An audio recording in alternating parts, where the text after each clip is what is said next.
Целосно е отстранета дивата депонија во околината на поранешниот хотел Куба. Екипите на јавното предпријатие Чистота и зеленило утрово продолжија со најавените активности за почист и поуреден град.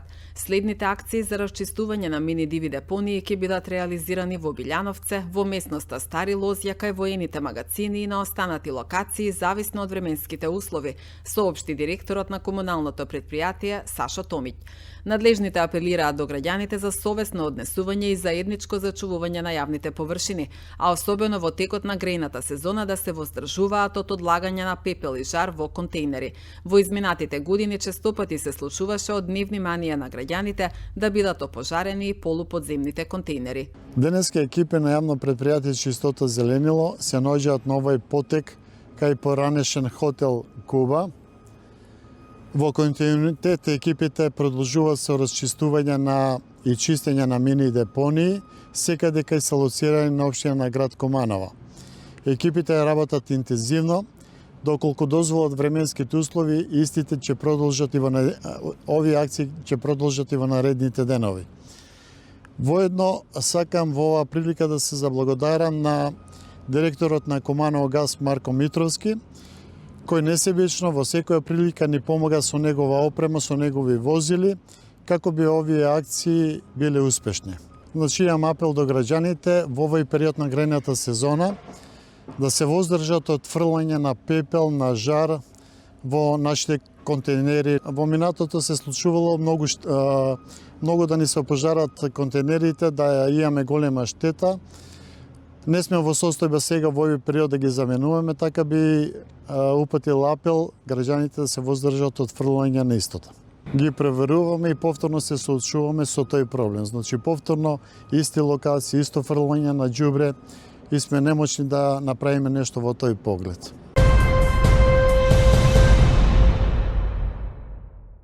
Министерството за внатрешни работи соопшти дека вчера попладне во полицијата во Куманово било пријавено дека на улицата Борис Кидрич се случила сообраќајна незгода во која бил повреден малолетник. Според пријавата, незгодата се случила помеѓу патничко возило Хонда со кумановски регистарски ознаки управувано од 25 годишен кумановец и мопед Априлија со кумановски регистарски ознаки управувано од 14 годишник од Куманово. Во незгодата со тешки телесни повреди се здобил малолетникот, констатиран во општата болница во Куманово. Извршен бил увид од увидна екипа од секторот за внатрешни работи Куманово.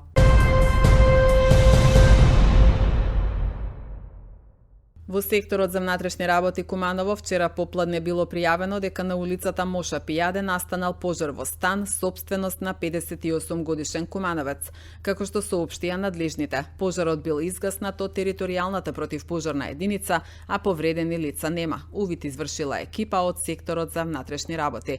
Претходно за пожарот информираше и регионалниот центар за управување со кризи во дневниот билтен, во кој како причина за настанатиот пожар се наведува плинска боца, како последица на што бил оштетен и мебел во кујната.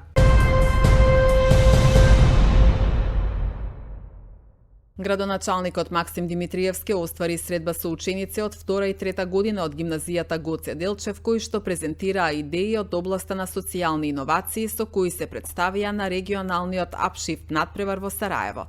Во конкуренција на средношколски тимови од Босна и Херцеговина, Албанија и Хрватска, кумановските гимназијалци беа единственото училиште кое учествуваше со 2 тима, од кои едниот тим, тимот Еко Флейм, се пласираше меѓу најуспешните 5 во државата, чија идеја ќе биде финансирана во следните месеци. Проектите се идејни решенија за здрава и одржлива животна средина како на училиштето, така и на градот, стои во објавата на општина Куманово.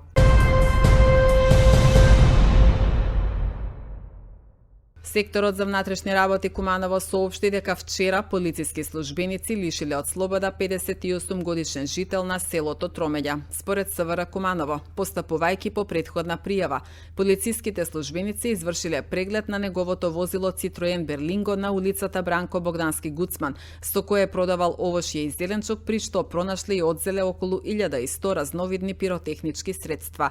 Тој е задржан во полициска станица и по целосно документирање на случајот против него ќе биде поднесена соодветна пријава.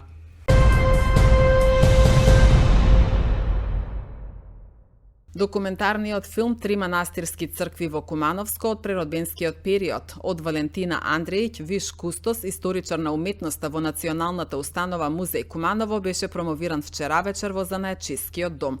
Во филмот се опфатени црквите Свети Ѓорги во село Белјаковце, Свети Ѓорги во Градиште и Света Богородица од манастирот Забел во Никулјане. Прикажани се архитектонските особености, како и иконописот и фреско-живописот изработени од познати македонски зографи.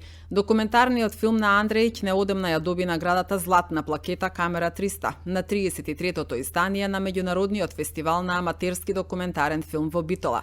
Филмот е реализиран во соработка со Телевизија Плюс. Промотор на документарниот филм беше Славица Крстиќ, советник, документатор и историчар на уметноста. Проектот е поддржан од Министерството за култура и туризам за 2025 година. Овој филм представува резултат на долгогодишно истражување, посветен труд и желба да се завршува и валоризира духовното културно наследство на нашиот регион преку прикажување на архитектонско и уметнички особености, жива традиција, значењето и душата на овие места. Особена благодарност упатувам до авторката на филмот Валентина Андрејќ, кустосоветник историчар од Национална установа Музеј Куманово, кој со свој стручен пристап успе да создаде дело кој на филмскиот фестивал во Битола Камера 300 ја доби наградата Златна камера 300, која потврдува неговата убедничка визуелна и документарна вредност. Од нив, само манастирот Забел е заштитен со закон за заштита на споменици на културата на Македонија. Инаку во Кумановско има заштитено 13 цркви, вклучувајќи го и манастирот Забел. Јас, за жал, мора да кажам дека има потреба уште споменици од Кумановско да бидат прогласени за споменици на култура од страна на државата и пред се тоа би го предложила да биде манастирот Белјаковце. Од нив, само манастирот Забел, значи, споменативе цркви, иконите во споменативе цркви, иконите ги работеле едни од најзначајните зографи во Македонија, а тоа е Димитар Крстев, попознат како Дичо Зограф, кој работел во 19. век, и неговите потомци, син му Аврам Дичов и внукот Крста Аврамов, кои се подпишувале како браќа Дичич, тие ги сретуваме на иконите во Белјаковскиот манастир. И последниот македонски зоограф и првосноположник на македонското современо сликарство, Димитар Антонов Папрадишки, кој ги работел иконите во манастирот Градиште во 20. век. Црквите и манастирите се нашето најголемо и најбројно богатство, односно културно наследство. Тие доживеале бројни превирања низ вековите, рушени, повторно градени, успеале да се сочуваат до ден денес, односно да го сочуваат нашиот културен и национален македонски идентитет. Затоа наше е да ги чуваме и негуваме и во иднина, односно за нашите идни генерации. Целта на овој проект е токму тоа, да остане еден документ во архивата на Националната установа Музеј Куманово. Големо благодарам до почитуваната колешка Славица Крстиќ на оваа истрпна промоција, на убавите зборови, за несебичноста при работата во изминатите наши теренски истражувања и морам да го истакнам и незиното значење во зачувувањето на културното наследство, особено со незините две монографии Црковни споменици во Кумановско и цркви и манастири во Жеглигово. Ја користам можноста да се заблагодарам за реализацијата на овој проект до Министерството за култура и туризам. Исто така голема и огромна благодарност до Телевизија Плюс од Куманово, со кој веќе по 4-ти пат работам еден ваков проект. И особено до снимателот и монтажер господин Александар Јелевски и нараторот во овој филм господин Драган Ивановски.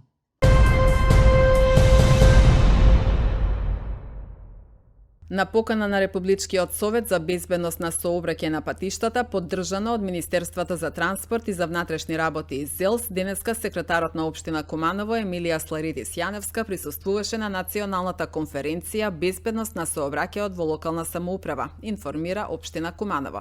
Според соопштението испратено до медиумите, целта на оваа конференција е размена на добри практики, унапредување на меѓуинституционална соработка и заеднички пристапи за подобрување на сообраќајната безбедност во урбани и рурални средини.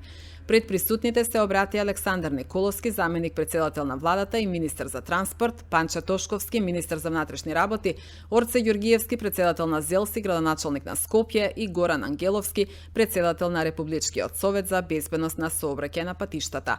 Преку заедничка дискусија, анализа и предлог решенија успешно беа дефинирани конкретни насоки за поефикасно действување.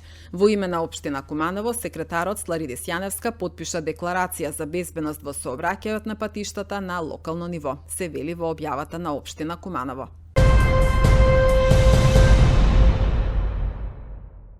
Апсолутно ја поддржувам примената на Безбеден град проектот и поддржувам негово проширување на целата територија на земјата, изјави денеска премиерот Христијан Мицкоски. Некои велат тоа ќе донесе критика за владата, тоа ќе донесе силен политички удар. Јас велам, подготвени сме тој политички удар да го издржиме, само да спасиме некој човечки живот. Затоа што само изминативе недела-две во строгиот центар на главниот град имавме 3 жртви, што повредени, што би рекол луѓе кои што го изгубиле животот поради неприлагодена брзина и непочитување на сообраќајните правила. Јас во разговори со министерот за внатрешни работи реков, подготвени сме како влада да ги трпиме сите критики. Слушам некои од поранешни пратеници на поранешното владеачко мнозинство СДСМ и ДУИ го критикуваат ова, возеле 52, 53, 55, па како добивале опомени. И со 50,5 ќе добијат опомени, бидејќи си има правила што значи прилагодена и неприлагодена брзина. И ако еден човечки живот успееме да спасиме, еве јас сум подготвен целиот товар да го прифатам на себе и да понесам целокупната политичка одговорност, па макар еден да спасиме човечки живот, поради тоа што дел од тие човечки животи се губат поради непочитување на сообраќајните правила, а најчесто тоа се случува со неприлагодена брзина. Ние алармиравме дека дова ќе дојде. Видовте во текот на еден ден колку сообраќајни прекршоци се направени. Голем дел од тие се затоа што несовесни возачи управуваат патнички возила кои што не се регистрирани. Дел од прекршоците, неколку илјади беа вчера поради тоа што поминале на црвено светло. Еве, само вратете се назад и ќе видите колку луѓе го изгубија својот живот затоа што некој управувал патничко возило, не ја прилагодил својата брзина и поминал на црвено светло.